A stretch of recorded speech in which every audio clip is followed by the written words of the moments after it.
Welcome back to MMAOddsBreaker. Max Holloway, of course, he comes on here every time he has a fight. He always does the pleasure of coming through. Thanks to Gracie Technics for getting us put together. Tiffany over there, I hit her up because you never respond the first time. You're too busy. So I always have to hit Tiffany. Tiffany tells you, and then I'm answering Tiffany and you at the same time. Like it's just all of a sudden it just happens. So I appreciate you coming in, man. Yeah, no problem. Thank you for having. How's your son? How's the family? Family going great. My son just turned 3 in January, Yeah. and wife couldn't be happier. So life's great right now. How is it with a 3-year-old? Because I know, like all Hawaiians, you're really family oriented, so you always want to be around your son. But you got practice, and when you come home from practice, sometimes you're tired. But he's got a new word, he's got a new move he's doing, he's got a new dance, and you want to spend time with it. Are you having problems right now, especially as you get closer to the end of training camp, keeping that balance between being a dad, being a husband, and being a fighter?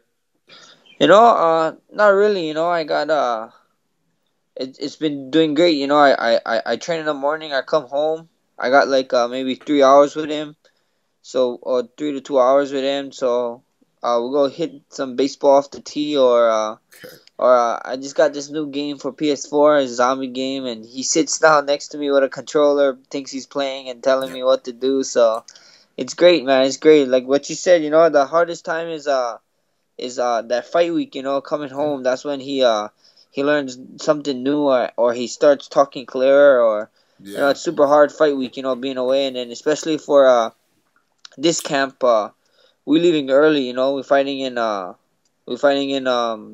Denver, Broomfield, Colorado. So, we're going up there a little early to try and get acclimated a little better, and I'm gonna miss that time with him and my wife.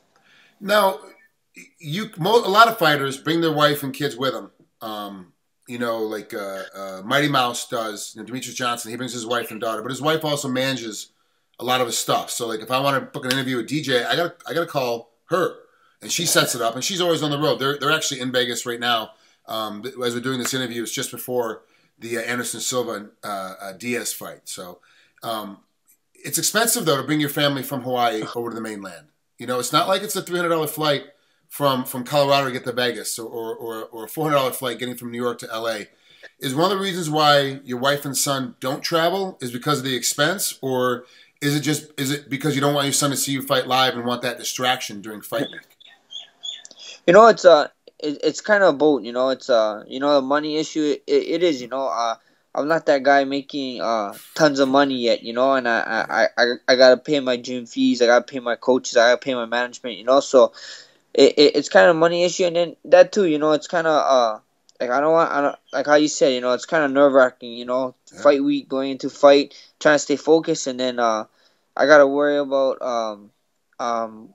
what is my son doing, or what is my wife doing, hoping they're okay, and stressing out about that. But things have been going great, things have been going good, and I just been flying far. I didn't get a fight in Vegas in a while. Probably the next Vegas fight to come out. And shitty thing about this one, we're fighting on Valentine's, and that's my we got married. That's my anniversary, my wedding anniversary. So wow. My wife is a soldier for not giving me shit for coming on this one, but she told me we can celebrate it after, so it'd be great. It's a little bit of both, a little bit of money, a little bit of stress, but I know I'm blessed with a wife and that understands and is super supportive of my career, and whatever I say goes most of the time. And that's one of the things too that I found with a lot of Hawaiian households, and this goes to the Midwest as well in America, that it's a traditional marriage. Like, the husband kind of runs the house. He has final say in what goes on in the house, and the wife manages the house as far as like dishes and cooking and that kind of thing. Kind of like a traditional mindset. And for an athlete, that's kind of the best recipe of having a marriage, is having that. At some point, somebody's got to have final say. Was there ever a time of like, hey, we're gonna, I want to get, like, you go away for a fight and you come back and there's new furniture, or you go away for a fight and you come back and there's a new car, like, you're like, what'd you do? Oh, you were gone for a week. Like, have you had anything like that? You come home, you're like, whoa, and not for you, not a surprise for you, but like a surprise for the household, which means mainly for her. Yeah, not really. She kind of know what she has to do and what she gets done, and it's kind of actually when I'm with her, Yeah, I get the surprise when I come back, and yeah. I got a couple bonus last year, so I got to come home, and when the bonus checks came in, we kind of went shopping, and it was kind of like, hey, since I'm not coming on these trips, I'm gonna get me stuff. So Yeah. it's That's one of good. those That's things. good. It's a good She balance, wait, and you she do. And wait, she. I think she at least she don't like to surprise me too much, so she she actually waits, and then she's like, hey, I'm getting this, and there's nothing I can say, so it's whatever. that's how it works. Last question before we move on. Talk about Cole Miller, your opponent on Valentine's Day up there in Denver. Is your son going to fight? Are you going to have him play baseball? Or are you going to have him play golf? I don't know, man. If he wants to fight, he can fight, but I want him to become a doctor or something, something that he can make a lot of money and take care of me when I'm older. I'm gonna be a beaten up old man. I know, walking around, and he might have to watch me when I'm older. So hopefully he can get something that can support us and whatever. But all joking aside, if he wants to be a fighter, he can be a fighter. If he wants to be a ballerina dancer, he can do that too. I don't care. I'm gonna support my son whatever he does. I grew up where I'm from. Is like I see kids get forced to do something, and they end up the greatest, but then they don't want to pursue it anymore because it's not fun anymore. It's come to the point where it's like is they're just irritated that they have to do it. So I don't want to be that guy. I ask my son when I come home, oh, what you want to do today? You want to hit baseball off the tee? And he's like, oh yeah, I recently got him rollerblades. So I asked him, you want to rollerblade? So whatever he feels like doing, we kind of do it. I don't want to shove something down his throat before he turns really good in it, and he doesn't want to do it when he grows older. I see that too much times. It's funny. I talked to Shane Victorino, who's another Hawaiian, and obviously plays professional baseball player, great professional baseball player. He had Yeah, some time off because he hurt his back this last season, so I got to hang out with him a little bit more here in Vegas. And he said one of the things his parents did for him is that same thing you just said. Hey, do you want to go hit the ball off the tee? Do you want to go play catch?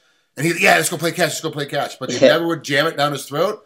And now he's a multimillionaire playing baseball every day because he loves it. That's just what he does, and yeah, got kids of his own that he's doing the same yeah, thing with. Do you want to go play? Do you want to go do something else? I think, and forgive me, Shane. I know you're probably gonna see this interview, and forgive me. I think one of his kids is like really good at baseball, and another one of his kids really good at tennis. Like they're both swinging sports, but that's what he just gravitated to, and it's just how it yeah. works. That's awesome. Yeah, it's good. I really I'm from that same parenting process that you are. Give your kids everything. Let's see what they gravitate to, and just let them go play it. And if they get great at it, they get great at it. But if they become accountants, they become accountants. That's just how Yeah, it yeah, is. yeah, for sure. Let's talk about Cole Miller. What does he do that? What's the best thing that he does in a fight? Like, how does he? What's the best thing that you see when you watch tape on him that he does in a fight? I don't know, man. Of course, his jujitsu is something to be worried about. He's a black belt in jujitsu, but I he he likes to get in people's head. I guess the best thing is like he's kind of like a Conor McGregor, but not kind of loud about it. Mm-hmm. Every fight I watch, the guy like the other guy going inside there like hates him. So I don't know. I guess he's a good like he's good with his mouth. He gets into people's minds, I would say, but that's outside of the ring. But inside of the octagon, I guess I'd have to say his jiu-jitsu is very good, and then his stand-up is very underrated. A lot of people I've been watching his fights, and a lot of people that he submits first. He hurt him. He hurts him with his. Well, he got that sneaky. He got a sneaky right hand that people don't account for. They stand in front of it, they get hit, and next thing they know, they're falling over, and then they're getting rear naked or something. Yeah. So he's just he's a very deceiving guy. Do you think that him fighting Sam Celia and winning, he won the second round against Sam, January 15th of 2014, and had such a great matchup? Do you think that he's going to kind of bring that same kind of style when it comes to fight you as well? That kind of hits you first, kind of jumping to a rear naked choke. He's always looking for a submission as opposed to trying to knock you out. Is that the same kind of mindset you think he's going to bring to your fight? For sure. I wouldn't change up something that was working for me. He over and over again. I watch him crack people with his right hand, and then they start stumbling. So I definitely think that's his game plan. And one of the articles came up that he was talking. I read an interview that I was tagged in that he talked about. He believes he has better boxing than me. So I think when he goes in there, he's gonna try and hit me with that right hand, and then try and finish me off like how he does with everybody else with his good jiu-jitsu game. Is that a different kind of defense? Because, in boxing, when you get hit and you get stung, you kind of turtle up, you shell up, and you kind of, backpedal and run away.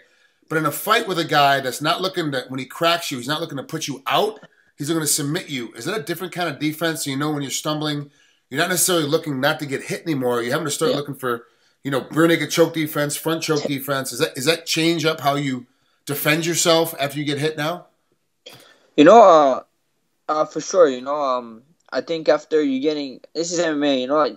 First you got to really honor the hits. He might come in, try to sneak a couple in after you get down, but you got to really understand where he is, and you cannot really take your eyes off the guy. After a lot of times I just see him cracking and they start falling over. He throw one or two punch, and then he gets them to turtle up or get on their fours, and then he takes the back. He runs around. So I think that is a difference, but there's really nothing you can do it when your body gives up and your mind telling you to do something, but your body not reacting. Do you have special drills you do in practice that kind of get you used to, like, hey, I'm exhausted, I'm falling apart, I can't think anymore? Do you guys do drills that get you to that point, and then figure out what you're going to do when you're that tired or that exhausted? Because really, when you get hit, it's how you're going to react when you're exhausted is how you recover.